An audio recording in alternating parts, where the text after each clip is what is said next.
Anime and manga have created some of the most beloved and liked characters in fiction, and when it comes to writing a likable character, I think a lot of our go-to answers in our heads would be to give them an engaging character arc, a charismatic personality, You like jazz?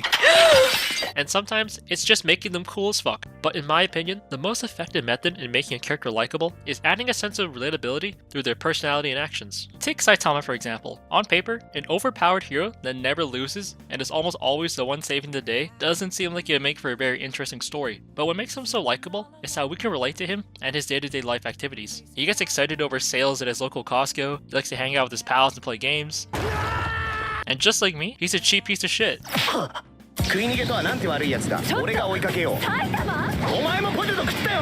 But a common trait that I've seen in various shows that seem to unanimously annoy everyone is the perverted character. They constantly comment on the figures and bodies of the women around them in a creepy and predatory way.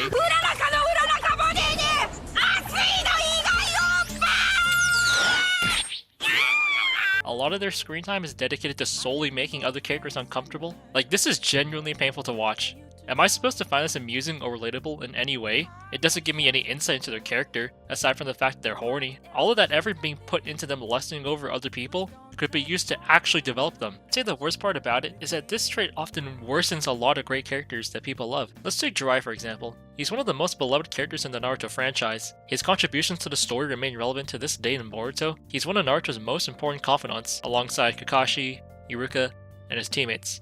So it baffles me as to why Kishimoto chose to make him the pervert out of all people. Did he just want more reasons for Naruto to use the sexy jutsu or something? My only guess from a writing perspective would be he wanted to subvert expectations with the wise old mentor figure, because traditionally they have noble traits like patience, humility, honor, courage, etc. And admittedly, Jiraiya does possess some of those traits. He's tutored many gifted ninja and fought in a war for his people, and all that is great, but whenever we get a good scene with him, it's ruined with the classic egg of, well Naruto, duty calls. I'm off to spy on women at the bathhouse. Have fun playing with these balls. And I get that in a lot of the scenes where he's training Naruto, he fucks off because he wants Naruto to be independent, but it is ruined by him just peeping on young women. Like, he could have been doing anything else. It would have made more sense to have him go on a mission. But even so, Jiraiya knows when to be serious, and in the end, he gave his life for the greater good. But a character that I cannot give any passes to is fucking Mineta from My Hero. Maybe I'm wrong, but from what I've seen, he serves zero purpose to the plot. He doesn't bring any interesting worldviews or provide any world building to the show. He's just a little fucking goblin man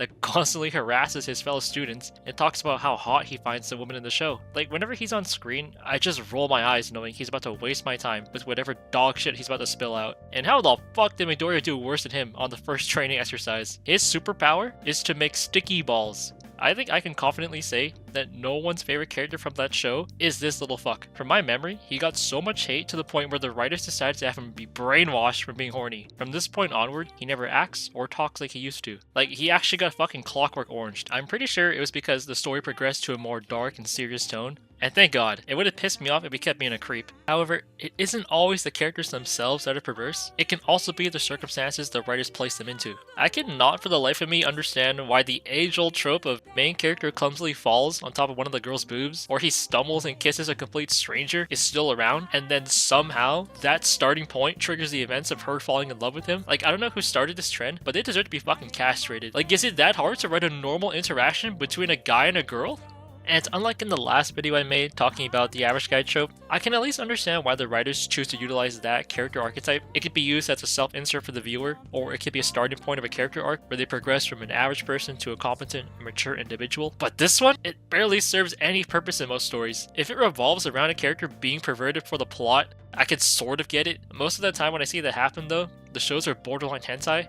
Like, what the fuck is up with Seikon No Qwaser? I have never understood the plot to that shit. Something may have been distracting me in that show, but I cannot seem to pinpoint what exactly that may have been. The same goes for Valkyrie Drive Mermaid. That show was even stupider somehow. I'm not gonna go into details because YouTube will fucking destroy me, but they're basically just shitty Soul Eater but horny, if that makes any sense. But what do I know? Maybe it's just me. Maybe I'm the dumbass who just doesn't get it, and this trope is secretly the best thing to happen to anime. I'm not a professional writer or storyboarder that gets paid to come up with genius scenes like Ichika and Charlotte decide to change in the same room at the same time, and then she trips or something, and then Ichika doesn't want her to scream, so he tries to prevent her from doing that, I guess, and then he himself falls over and takes her clothes off by falling?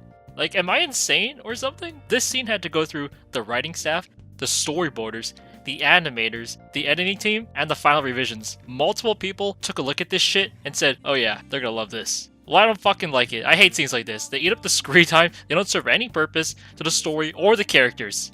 But anyways, I gotta stop before my blood pressure gets too high. If you enjoyed the video, consider liking and subbing. If this does well, I'll keep posting videos of me having aneurysms.